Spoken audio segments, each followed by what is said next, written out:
The high point of asbestos was post-World War II. Australia per capita was one of the greatest consumers of asbestos.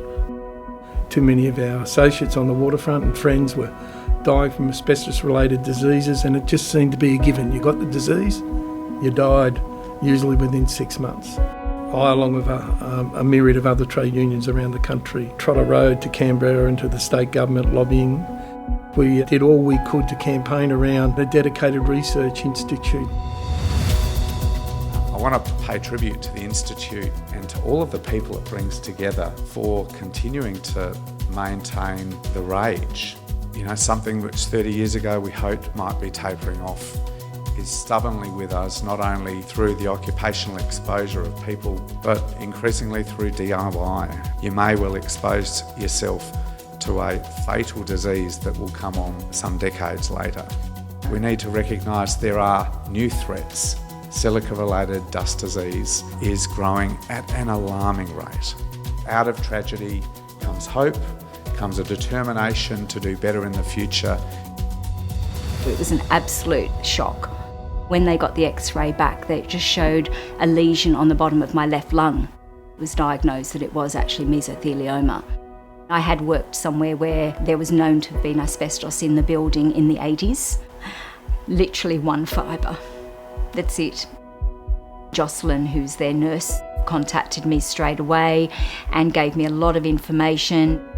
I believe you can deliver the bad news, but you can still offer help at the same time. And we can help direct them into the right channels to access the best care. You feel like you've got a bit of a family around you to try and help you through something that's completely bewildering. We want to make asbestos diseases history, and that's why we need to work harder. We've been thinking day and night to see if there's any angles that we haven't looked at that can be used to kill mesothelioma. Think about any possibilities. All the discoveries in the world are a little bit meaningless if they can't translate into direct patient outcomes at the end of the day. And certainly the patients with mesothelioma, as with any cancer that I see in clinic, want to know what the future holds. And having a clinical element to ADDRI means that we can be involved in changes that will actually impact not only on the patients now, but the next generation of patients with mesothelioma. ADDRI was designated by the WHO as the collaborating center for the elimination of asbestos-related disease. We're punching above our weight in Australia. Some of the work that we'll do here will eventually be of benefit to some of our neighbours.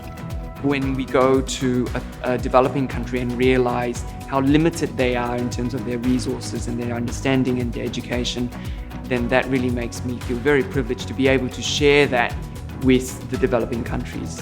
And hopefully in time, they will be able to stand on their own 2 feet. There is no silver bullet. It's a long process of work. If we're all doing our bit, hopefully we'll find that holy grail, a cure for mesothelioma.